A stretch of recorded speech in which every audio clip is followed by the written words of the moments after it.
A senior White House official tells CBS News that President Trump feels that local leaders haven't done enough to stop the violence here in the D.C. area, and he plans to address that tonight. Earlier today, he scolded the nation's governors, telling them to use more force and to, quote, dominate protesters.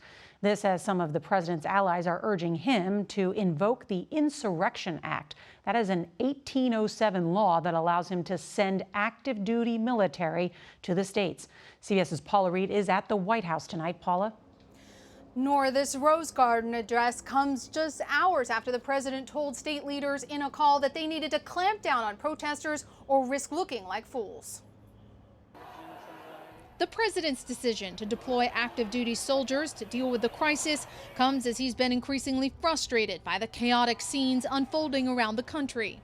President Trump had a message today for state leaders dealing with protests and riots: fight back or you'll lose. In audio obtained by CBS News, the president ripped the nation's governors for being weak. You have to dominate. If you don't dominate, you're wasting your time. They're going to run over you. You're going to look like a bunch of jerks.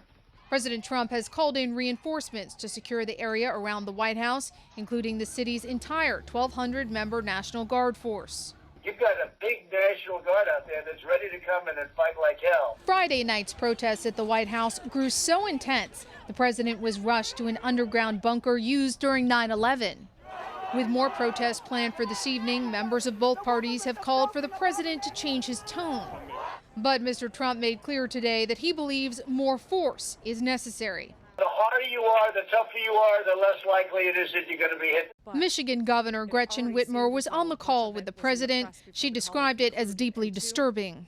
I think these dangerous comments are gravely concerning because of the clear signal that it says that they're determined to sow seeds of hatred and division in a time where we need to bring the temperature down.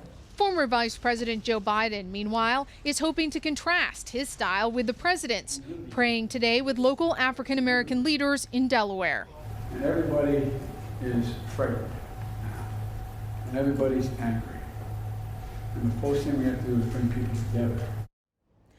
Protesters and flashbangs can clearly be heard on the White House North Lawn right now.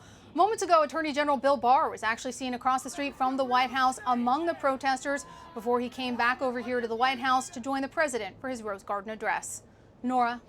Paula Reid at a tense White House tonight. Thank you.